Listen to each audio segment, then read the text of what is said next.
Welcome in, ladies and gentlemen, to another edition of the On the Pony Express podcast. I am Billy Embody. Thanks for listening. Coming at you a little Wednesday night podcast action, help you get you through your Thursday on this Masters week. And the reason why I'm jumping on with you guys to discuss the latest Pac-12 kind of buzz is John Canzano, one of the well-known sources on Pac-12 expansion and realignment in general, did drop some of the latest tidbits that he's hearing on Pac-12 expansion. You can check it out, johncanzano.com.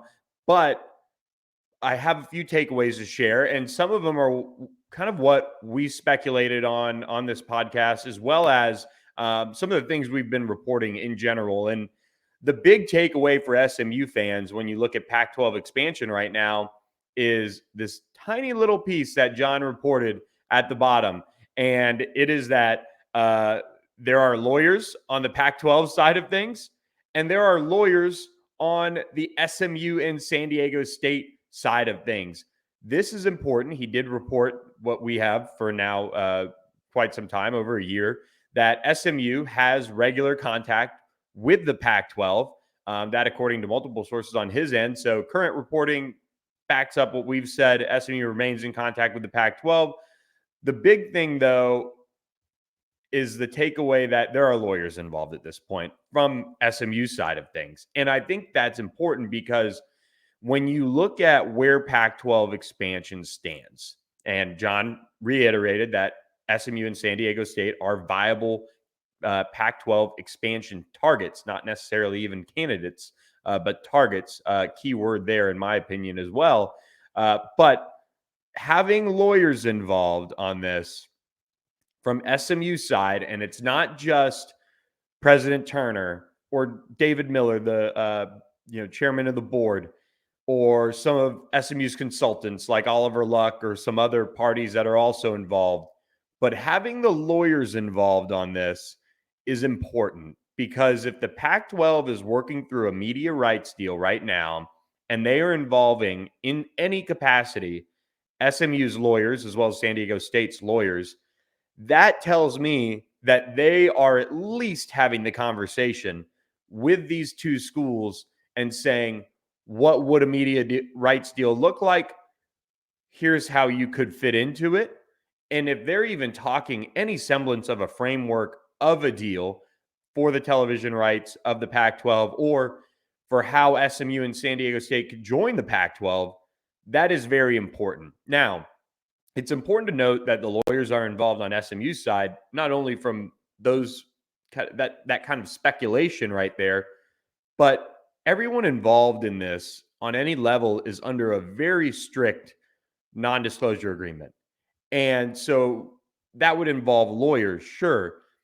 But if all of those parties from SMU's side, President Turner, David Miller, anyone else that's been involved in this, even talks with the Pac-12 director of athletics Rick Hart, and others in the administration, they can talk freely with the Pac-12 whenever they'd like, because whatever is being said is under an NDA. And so that's why you really haven't seen many leaks out of SMU. That's why I maintain that SMU didn't leak George Kliavkoff's visit earlier this year. Those parties that are in regular contact from SMU's side have remained in contact with the Pac-12 for well over a year now. I mean, we can point back to years ago that SMU struck up talks with the Pac-12 at various points. But if those parties are now extended into chats with lawyers, that's important. That is a morsel of information that I think is so critical in John's latest reporting, because you'd expect lawyers to have, of course, drawn up the NDA and agreed to it with the Pac-12 and all those things.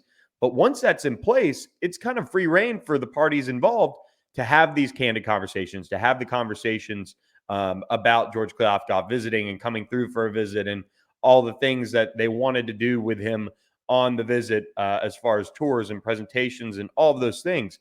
Having the lawyers involved, and again, he didn't go much more into that as far as maybe why he noted it, but I think it's important because if SMU's lawyers are involved enough that he's having to mention it, I think that's important. I don't know exactly what it means as far as, are they discussing what an exit agreement with the AAC could be, and when a time frame could be for SMU to join the Pac-12 if this all gets agreed to, or if lawyers are even going over what could be a potential Pac-12 media rights deal. And I'll add to this, San Diego State's president came out and said a couple of weeks ago that they were expecting a deal pretty soon, and basically just stopped short of saying we're expecting an invitation. He might have even said an invitation, but I don't believe he said that. And so if that's the case and they're involved on that level, and they have enough knowledge to comment on that and be that public about it, I think it certainly walks the thin line of the NDA that everyone is under, but it expresses the confidence that we've heard out of SMU and San Diego State side of things, and kind of reiterates that in a sense that now you have a president of one of the two universities that is rumored to be uh, garnering an invitation whenever this happens, saying things are moving ahead, expecting this to be worked out relatively soon. Well, that's important because for him to even comment on it in that respect, I think is important because that shows the knowledge of where it's all at. And I think SMU has that same knowledge. They've been tight-lipped, very little out of there. The only thing we've really reported is that there's confidence that SMU is going to get an invitation to the Pac-12 whenever this deal gets done.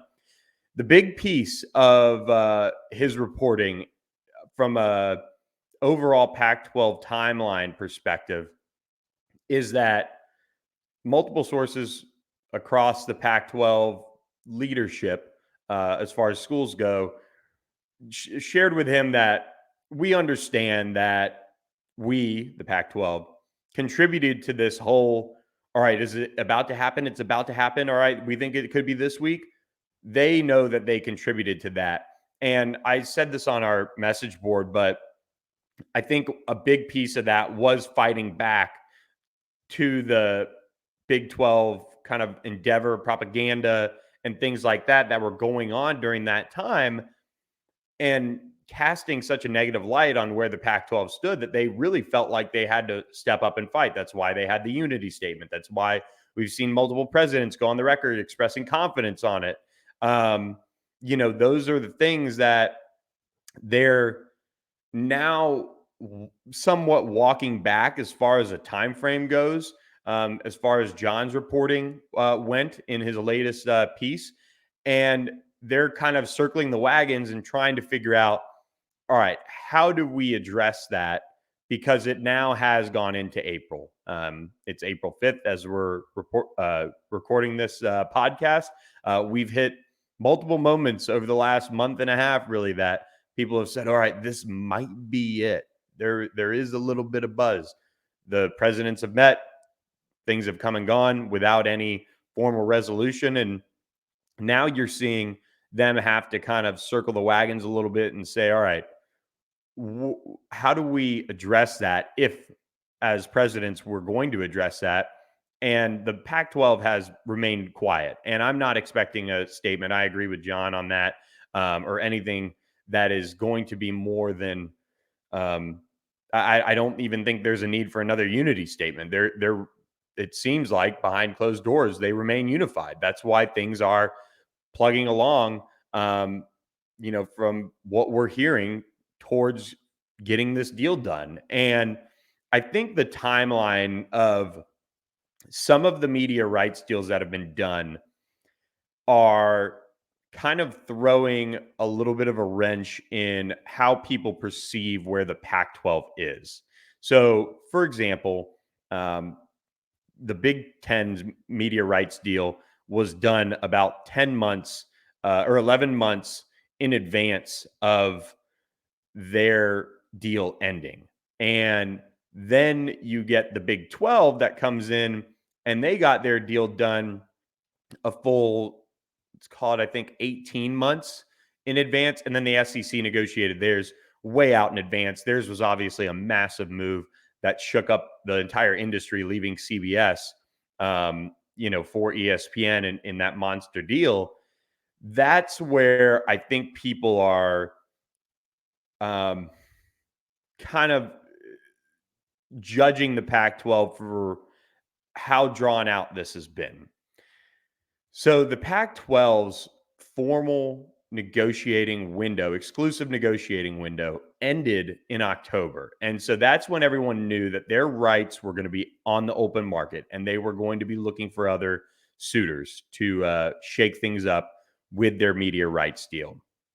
That time frame was a full 18 months before their media rights deal would formally end. Or actually, I take that back. Yes, the Pac-12 media rights deal doesn't expire until July 1st, 2024. So 18 months before their deal, roughly, 20 months before their deal would expire. On the flip side of that, the Big 12's exclusive negotiating window didn't even hit. Their deal got done in around October, late October. And their exclusive negotiating window wasn't set to begin until February of this year, 2023. So that would have given them roughly 16 months to get a deal done, 15 months to get a deal done or so. That is important because I feel like people look at the time frame of these things happening and when they have to begin and start negotiating. And if the Big 12's exclusive negotiating window was set to be February 2023, that's important because that is just the exclusive negotiating window. So if the Big 12 got through there and said, you know what, we're going to look for another partner on this and we want to take it to the open market, that would have pushed them well into this spring, which is where the Pac-12 is right now. And even into the summer, I would say, if they ultimately decided to take it to the open market. So for me, I think this is a situation where now, because there is such a lead up to July 1, 2024, when the Pac-12's media rights deal ends, it's being viewed, and it's been going on already since July 2022, really. This is where the problem is. It's been very public. It's been very, I would say, vicious between the Big 12 and how their stance is, which I don't blame them. They're trying to do what they need to do to protect their conference and try to create the best conference they can. And they have, quite frankly, done anything they've wanted to as far as trying to discredit the Pac-12 and try to create a fragmented conference so that they could potentially pick conference teams off. And I don't blame them in that. It is it's a war out there in the media rights deal market. But for the Pac-12, for them to not necessarily have any way to fight back other than getting a deal done, there's not too much that they can do outside of continue to plug along. That's where the lawyers come in, of course. There's lawyers for all these schools. There's lawyers for Amazon, Apple. Those are the big ones that are holding this up because they are new to this, especially in terms of the college market, which this won't just involve football. This will involve all sports for this conference. So I think as we look back, and there's been various points of buzz nationally around how a deal could get done and when, I don't think we necessarily saw that dramatic amount of buzz, I think from a credible source at least, out there, that they were going to get it done until March. That was that was when the buzz started to pick up. And for whatever reason, it hasn't yet. But it doesn't mean that a deal isn't going to get done. There's still that confidence that a deal is going to get done. John reported that. I still believe, based on the people I've talked with, that a deal could very well get done and is likely to get done. And then that would involve SMU and San Diego State being invited in. Um, I don't know what point the negotiations would need to reach for concern to start to build. Um, Look, I think, and this is just me saying this, this is not sourced or anything. I think if you were to look up toward the end of next football season, there's still not a deal done. That's scary. That's scary. And that's where, things could get serious. That's just my opinion.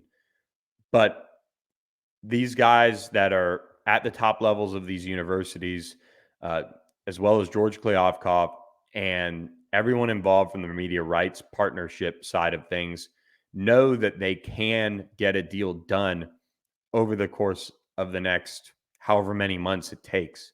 So John really put it in a way that the presidents are going to try to reframe the expectations on the timing.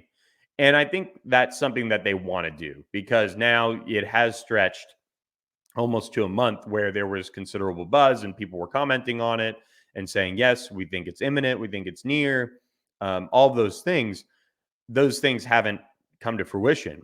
That doesn't mean that a deal, isn't going to get done and isn't, um, churning towards that, direction as they continue to do these negotiations. So I think all that's important to note. So I'm going to be keeping my ear to the ground to see kind of what happens next and kind of how this league is going to go about it. John is a great source for a lot of people to read. He's very tied into the Pac-12. Um, I feel like the the wear and tear on a lot of people's minds is there, and because of how public this has been, I feel like I understand where you're coming from on it. Trust me, covering it is a little exhausting as well. But to kind of wrap this all up, it doesn't mean a deal isn't still being worked on and isn't still being um, moved in a positive direction for the Pac 12 because as this kind of buzz period has come to a close, we're seeing people still express through different avenues that there's a positivity about getting a deal done and that it being good enough to keep the league together. It's just going to look different. And that's the biggest thing that throughout this process, as Amazon and Apple have worked on this deal, that's the biggest takeaway. They move slowly, higher education and those at the top move even slower. I think Brett Yormark and the Big 12 did a nice job putting their deal together and getting it done relatively quickly. As far as him being aggressive to get it done. But at the same token, I don't think the Big 12 was sitting there with that many options or alternate ways to go about getting a deal done. They knew that they wanted to move quickly to make sure that they weren't sitting there in a purgatory of sorts. I don't think Amazon or Apple would have taken the leap with the Big 12 after them losing Oklahoma and Texas. Obviously, Amazon and Apple are both out west. They are willing and able. And I was going back and looking through a lot of past reporting on this. And Amazon and Apple have been around in this negotiation for 8 months now. I looked back in July and they were noted as a media partner. So it does move slowly. The window is still there for this league to get a deal done, and that would involve an invitation to SMU and San Diego State. So I just wanted to kind of share some reactions about it, about John Canzano's piece. You read the whole thing on johncanzano.com. But look, I think SMU sits in a really good spot still, and sources on SMU's side, what they can say or what they have said to me is that there is optimism. And I've had a couple of really frank conversations with people that are, you know, up there in the university, and they've reiterated that. And if that's the case, obviously these things can change. But if that's the case, that means they're feeling good enough about that to share it. And that means they're getting good feedback from their consultants. That means their lawyers are probably on board with whatever talks they've had, according to John's reporting, at least, that they're involved with. So I think that's the important thing. We'll continue to monitor it, and we'll go from there. So that's kind of the Pac-12 powwow talk for today's podcast. I do want to wrap up, though, with shedding some light on the wide receiver and tight end room. We took a focus and did the offensive and defensive lines earlier this week.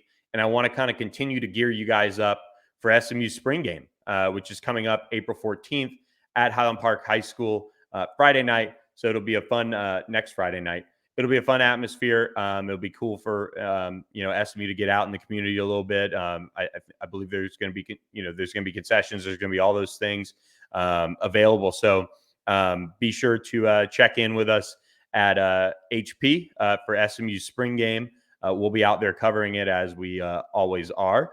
But I do want to jump in and talk about the wide receivers and tight ends and kind of what's next. We are going to have a podcast on Friday. We're going to kind of dive into transfer portal needs. The transfer portal window does open April 15th. So the day after SMU spring game, that window will be open. It'll be interesting to see if SMU sees anyone depart, but more interestingly, who SMU could target. So we'll talk a little bit about that as far as speculating on maybe some players and also positions, of course, that SMU could target. So we'll set you guys up for that on Friday. Tight ends and wide receivers. So leading off with the wide receivers, we talked a lot about them and the strides that we've seen this wide receiving core make. They're without Jake Bailey and Dylan Goffney. You won't see them in the spring game because they are sitting out recovering with from their injuries, I should say. And SMU obviously being careful with those two guys who have played a lot of football over the course of their careers. But Jordan Curley, you'll get your first look, extended look, I should say, as a public to him since he added about 10 to 15 pounds. He's had a terrific spring. He's really poised to be the next wide receiver drafted from SMU. I think he's got that in him. I think he's got that ability. If he can stay healthy, you're going to see why he's going to, I think, rise up some draft boards. I don't know if he'll necessarily get to a Rashee Rice type season. I think SMU's wide receiving core is going to be a little bit more balanced this year, but his speed, his new size that he's kind of added to his frame, as well as his ability to consistently catch the ball is something that teams are going to covet. So he had a really nice day, got open on some really nice routes when we were watching on Tuesday. He's had a strong spring overall. And Romelo Brinson, another outside receiver, really stepped up and had his best practice on Tuesday. You'll get a chance to see him as well. He's a long athlete who can really go up and get it. He's pretty skinny, but he's durable. He's been able to get a lot of reps this spring and jump right back into the mix in this offense. So maybe the light is starting to turn for him. He played kind of a limited role at Miami, I would say, for sure. But he does have that athleticism that SMU has been able to make use of with wide receivers in the past. So I'm interested to see what his role will ultimately be. But he's coming off one of his best practices this week. And then you have Moochie Dixon on the outside, who's really made a surge. I think this spring he's developed really well in this SMU wide receiving core. In my opinion, probably the most reliable pass catcher SMU has, just from a hands perspective. Really does a nice job looking the ball in. He made a nice catch on Tuesday, kind of looking it in over the shoulder on a deep pass from Preston Stone. And then you have Roger Daniels, and they continue to use him in a bunch of different ways. He's an exciting option out of the slot, and he's getting an extended look with Jake Bailey and Dylan Goffney out, as is Jackson Lavender and Carter Campbell. I think both those guys have had nice springs. Jackson Lavender was the early enrollee. He was also working in some special teams, doing some punt returns, kick return stuff during practice as well. So might be an option there for SMU. And Carter Campbell's a former walk-on who's really caught the ball well this spring, in my opinion. So That wide receiver group, it did get Teddy Knox back off of his suspension. So he's kind of in there trying to get back into the groove of things. But he is somebody that has to continue to develop, I think. But Keyshawn Smith is a guy you can't leave out in this conversation as well. He's the other Miami transfer that is really electric. And I think becoming more consistent is probably his biggest thing. For every kind of highlight reel play, I wouldn't say every highlight reel play, but enough to notice. I think he needs to continue to work on his hands, looking the ball in, staying consistent with that. And he'll get more time. He's adjusting to new surroundings and is, getting his foot back into the door of this offense that saw him have a productive start to his Miami career when Rhett Lashley was there.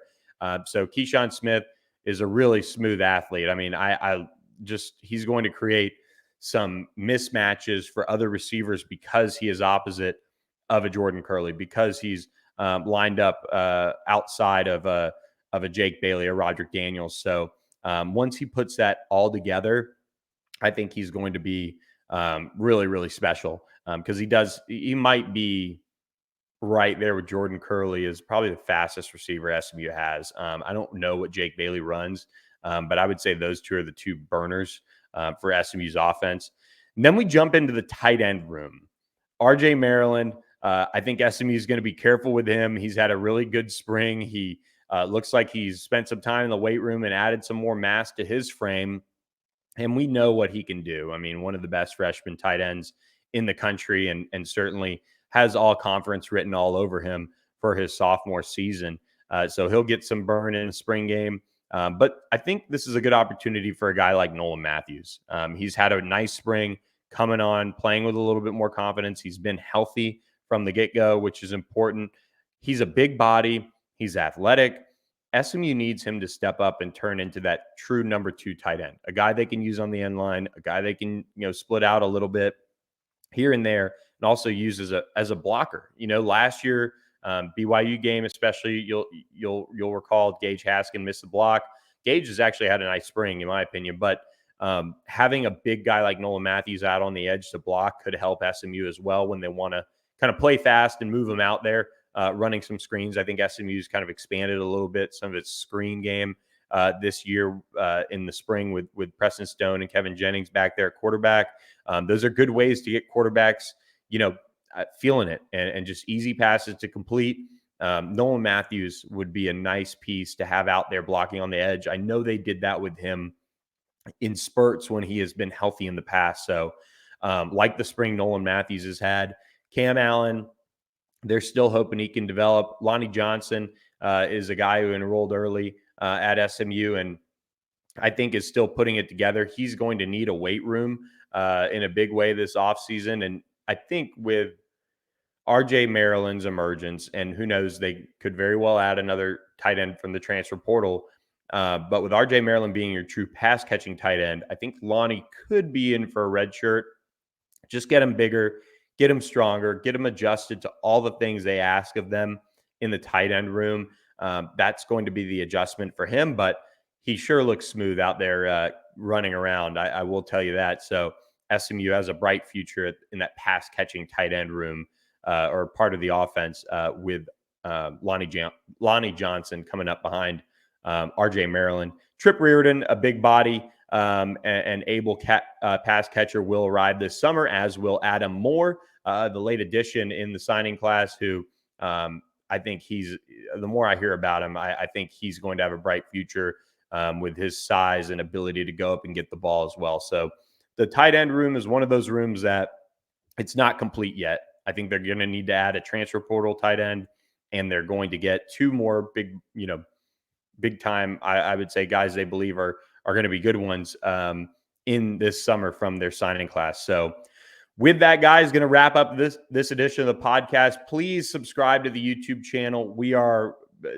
about 80 away from 1,000. So tell your friends, tell your families, do us a favor. Just have them subscribe. They don't have to watch, but help us get to that 1K marker so we can sell some ads on this and make a little bit of money off of this. So appreciate all you guys who have watched this edition on our YouTube channel and all those listening on Apple and Spotify as well.